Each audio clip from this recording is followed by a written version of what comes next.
Kidikot jangga Regional Committee ke West Khasi Hills support ke jenglamu Presiden ke HSPDP ubah KP Pangyang. Kila IT ke dorkas hau Chairman ke Regional Committee ke West Khasi Hills ubah Paul Lengdo ubolong ruk Menteri Sarkar. Ubah KP Pangyang ule pentip bahaka kat kendai trik uyayong arhajar arpusan keladon ke jenglang padba halang pi. Ha kebalawan yang syembenta dikirang ba senong kinong ilam senong bat kipat ba.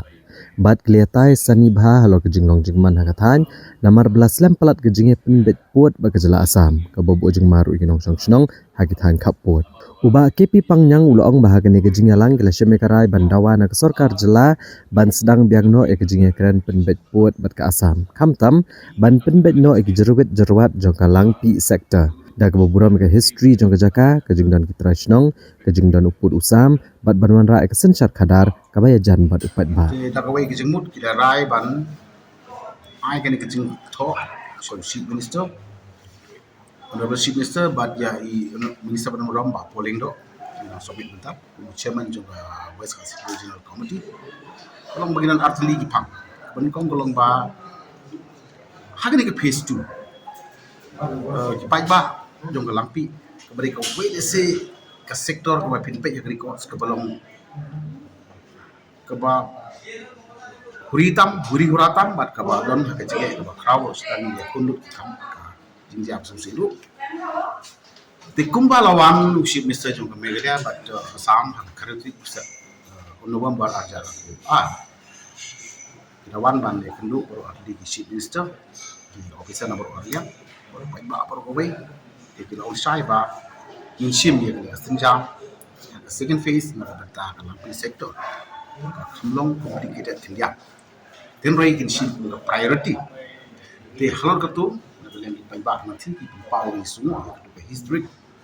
visit juga pun chief minister ka lampi sector ka bar ka long ba baru isu ya ke jinglong positive response jo ki marba lawan di bijak bari idala di ya ke jinglong jaman jo lampi sector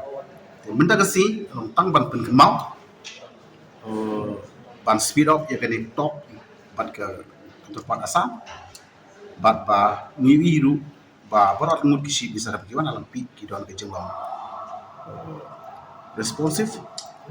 ya kene ka jingda wajib baik ba bat ba ibu ka priority betul ban settle final decision once kita ada ke ba iwan ka si ke bakir ke wan lampi karon kendiat kene ke jingwit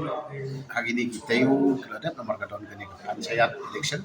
tip ai kata jong ka lampi sektor nomor idon hang tu bat garo bat khasi bat rabha bat nepali te mentang I ke bun kam saya ke election keladap te ngangai ba kini ki nai ban wan kumbau chief minister uju ai ke jing ulari ni ba ka second phase kan ka top bani penbai tambah kadai ban shim kami di sektor di bagi pajak ki yale ki yeng kumuni yang bagi site ki pajak di terus kan bagan government kan haban shim la kumna paro sile ro isi kan don ki kabe ko mong lampi ni kerpan ni kentu ni kremen ba kan shim ko priority jongka kin rutuli ki sektor jongka second phase jongka ban settle ya kan long pending